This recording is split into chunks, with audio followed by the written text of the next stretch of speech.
नमस्कार, मी स्वराली. स्वराज किचन रेसिपीमध्ये आपल्या सर्वांचं मनापासून स्वागत. कधी कधी आपल्याला जेवण बनवायचं अगदी कंटाळा आलेला असतो. काय बनवायचं ते सुचत नसतं, तोंडाला चव नसते, पण काहीतरी चटपटीत खायची इच्छा असते.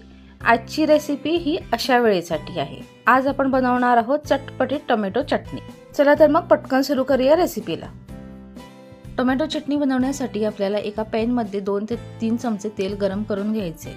जसं तेल गरम झालं की टोमॅटो आपल्याला असे मधून कट करून घ्यायचे आणि तव्यावर ठेवून ते भाजून घ्यायचे. तसंच त्याच्यावर आपल्याला लसणाच्या पाकळ्या सुद्धा घालायचे. थोडंसं मीठ घालायचे आणि याच्यावर झाकण ठेवून 4 ते 5 मिनिटासाठी लो टू मीडियम फ्लेमवर आपल्याला टोमॅटो भाजून घ्यायचा आहे. जसं टोमॅटोची साल सुटायला लागली, म्हणजे टोमॅटोची साल वेगळी व्हायला लागली की आपल्याला झाकण काढून घ्यायचं आहे, गॅस बंद करायचा आणि गरम असतानाच टोमॅटोची साल काढून घ्यायची. एका पावभाजीच्या मॅशरने आपल्याला ही सगळे टोमॅटो आणि लसणाच्या पाकळ्या मॅश करून घ्यायचे.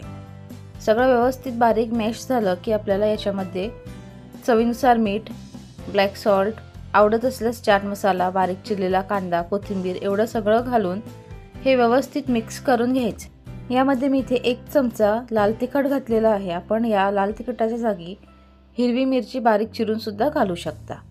आता हे सगळं आपल्याला व्यवस्थित मिक्स करून घ्यायचं आणि आपली टोमॅटो चटणी तयार. तेव्हा ही अशी चटपटीत टोमॅटो चटणी नक्की बनवून पहा. आवडली असल्यास कमेंट करून कळवा. सर्वात महत्त्वाचं, स्वराज किचन रेसिपी या चॅनलला सबस्क्राईब करा. धन्यवाद.